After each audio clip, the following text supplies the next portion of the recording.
एक बार भगवान विष्णु जी शेषनाग पर बैठे बैठे बोर हो गए और उन्होंने धरती पर घूमने का विचार मन में किया। वैसे भी कई साल बीत गए थे धरती पर आए और वह अपनी यात्रा की तैयारी में लग गए। स्वामी जी को तैयार होता देख माँ लक्ष्मी ने पूछा, आज सुबह सुबह कहाँ जाने की तैयारी हो रही? विष्णु जी ने कहा, हे लक्ष्मी, मैं धरती लोक पर घूमने जा रहा हूँ। तो कुछ सोचकर लक्ष्मी माँ ने कहा, हे देव, क्या मैं भी आपके साथ चल सकती हूँ? भगवान विष्णु ने 2 पल सोचा, फिर कहा, एक शर्त पर तुम मेरे साथ चल सकती हो। तुम धरती पर पहुंचकर उत्तर दिशा की ओर बिल्कुल मत देखना। इसके साथ ही माँ लक्ष्मी जी ने हाँ कह के अपनी मन मान ली और सुबह सुबह माँ लक्ष्मी और भगवान विष्णु धरती पर पहुंच गए। अभी सूर्य देवता निकल रहे थे। रात भर बरसात होकर हटी थी। चारों ओर हरियाली ही हरियाली थी। उस समय चारों ओर बहुत शांति थी और धरती बहुत ही सुंदर दिख रही थी और माँ लक्ष्मी मंत्रमुग्ध हो गई।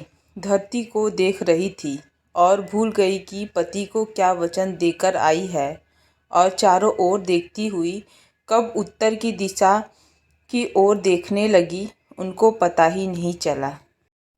उत्तर दिशा में माँ लक्ष्मी को एक बहुत ही सुंदर बगीचा नजर आया और उस तरफ से भीनी भीनी खुशबू आ रही थी और बहुत ही सुंदर सुंदर फूल खिले थे। यह एक फूलों का खेत था और माँ लक्ष्मी जी बिना पूछे समझे उस खेत से एक सुंदर सा फूल तोड़ लाई।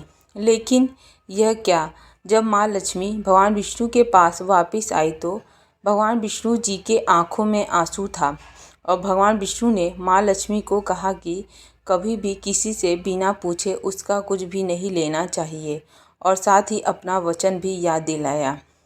माँ लक्ष्मी को अपनी भूल का पता चला तो उन्होंने भगवान विष्णु से इस भूल की माफ़ी मांगी। तो भगवान विष्णु ने कहा कि तुमने जो भी भूल की है उसकी सज़ा तुम्हें ज़रूर मिलेगी।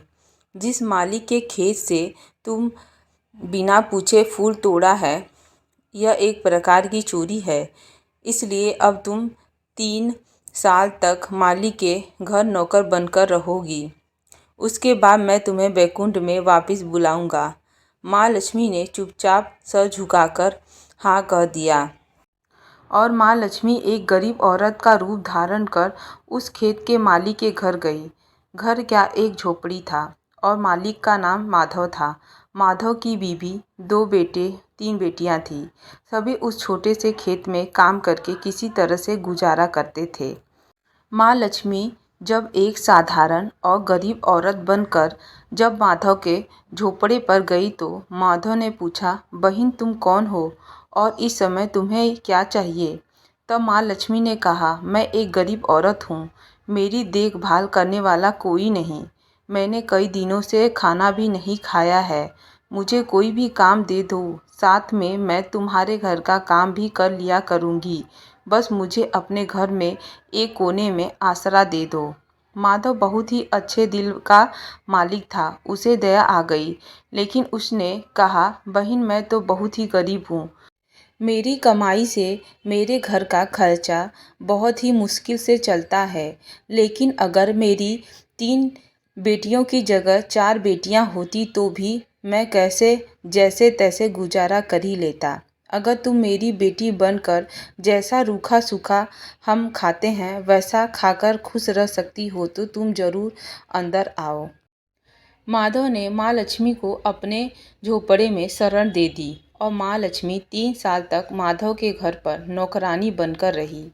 जिस दिन से माँ लक्ष्मी माधव के घर पर आई थी उस दिन से माधव को बहुत ही ज़्यादा आमदनी होने लगी। उसने एक गाय खरीद लिया, फिर धीरे धीरे ज़मीन भी खरीद ली और फिर अच्छे अच्छे कपड़े बनवा लिए और पक्का मकान भी बनवा लिया। बेटियों और बीबी ने बहुत ही महंगे महंगे गहने भी बनवा लिए। अब मकान बहुत बड़ा बन चुका था। माधव हमेशा सोचता था कि मुझे यह सब कुछ इस महिला के आने के बाद से ही मिला है। इस बेटी के रूप में ये मेरी किस्मत बन के आई है। अब 2 से 3 साल बीत गए थे, लेकिन माँ लक्ष्मी अब भी घर में और खेत में काम कर रही थी।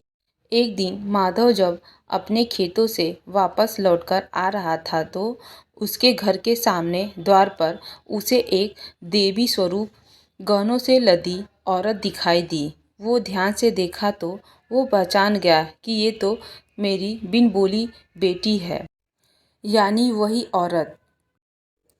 माधव ने पहचान गया कि ये तो माँ लक्ष्मी है। अब तक माधव का पूरा परिवार बाहर आ गया था और सभी लोग हैरान होकर माँ लक्ष्मी को देख रहे थे। माधव बोला, माँ हमें माफ़ कर दीजिए, अनजाने में ही सही मैंने आपसे घर और खेत का काम करवाया। माँ ये कैसा अपराध हो गया, माँ हम सभी को माफ़ कर दीजिए। अब माँ लक्ष्मी मुस्कुराई और बोली, माधव तुम बहुत ही अच्छे और दयालु व्यक्ति हो। तुमने मुझे अपनी बेटी की तरह रखा। मैंने अपने परिवार के सदस्यों की तरह हमें प्यार किया। इसके बदले मैं तुम्हें वरदान देती हूँ कि तुम्हारे पास कभी भी खुशियों और धन की कमी नहीं रहेगी। तुम्हें सारे सुख मिलेंगे जिसके तुम हकदार हो। फिर माँ अपने स्वामी के द्वारा भेजे गए रथ पर बैठकर बैकुंठ चली गई। फ्रेंड्स, आई होप आप लोगों को ये वीडियो पसंद आया होगा। अगर वीडियो पसंद आए तो एक लाइक ज़रूर करें और चैनल को सब्सक्राइब ज़रूर करें।